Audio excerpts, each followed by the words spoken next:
So just kind of tell me what happened. The storms came through, you said about 2 o'clock in the morning Sunday? Yeah, it was Sunday morning. We got it's probably came through about 2:45. We got the warnings on our phones, and we headed for the basement. It didn't last very long, but we could tell that the winds were really, really high, and we heard a little bit of hail. And so as soon as it was over, then we got up and went out to kind of assess some of the damage. Yeah, what was the first thing? Well, I guess it was pitch black. It's 3 in the morning. What's the first thing you noticed?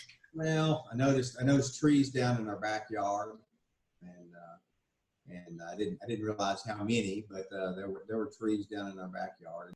We saw then several trees down up in front of our shop building that comes across Experiment Station Road. Mm-hmm. So realized we were going to have a mess. Didn't realize how big it was till we got to daylight. Yeah. So what was the damage? I know lots of trees down. How many would you estimate? I'm going to estimate that we're pretty close to 100 trees.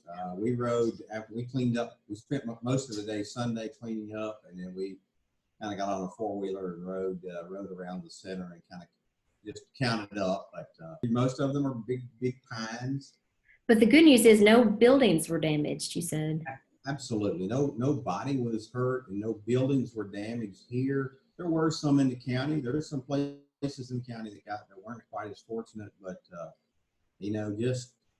I've not heard of anybody that was injured in the county. So, for those that are God-believing, God-fearing people, we believe that God showed His grace and mercy. They say no tornado cuts down, right. But about 80-mile-an-hour straight line winds is what got reported. And talk about your staff too, because you said they were all there ready to help Sunday. Yeah.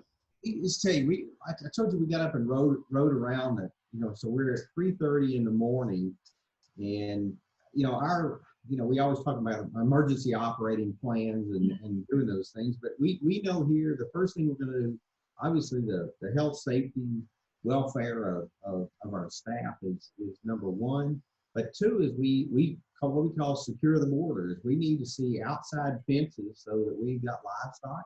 They don't get out in the middle of the road. And so as we rode around, I began texting, employees, especially the ones that lived close that would have been in the line of that storm. But while we were out at 3:30, I saw three of my employees, one was out checking the greenhouse, another was riding the road to check, and another employee was at his house, but he was outside checking on things. And just amazing employees. There were a couple of wives, my son's out there, just in the spirit of getting things cleaned up.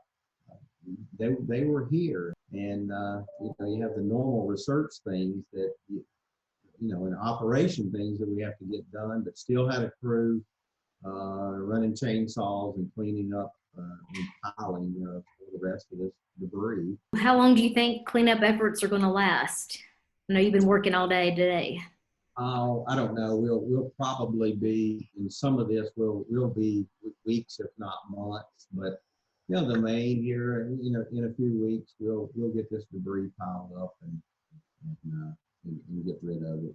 So it's And you mentioned too about just you got to get the research done that you would have been doing anyway, and so no interruption to that, I'm guessing.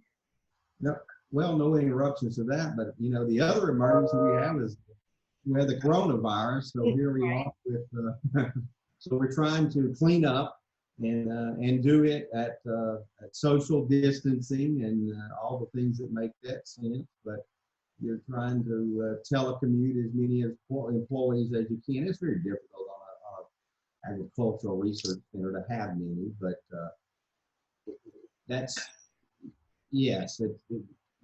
we're in the middle of doing several things with livestock, and it's springtime and all those things that it's time to do, and so stopping to clean up a mess like that in the middle of it is a challenge. It's been a pretty challenging March, I guess, for you.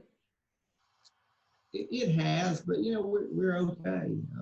We're okay. Like I said, the dedication of employees just goes a long way. You can't say thank you enough to having that. And as I give talks around and we talk about resources that we have, I always say that our personnel are the number one resource that we have. And I think this just echoes, you can say it all the time, but I think it's just very well demonstrated when we have an event like this.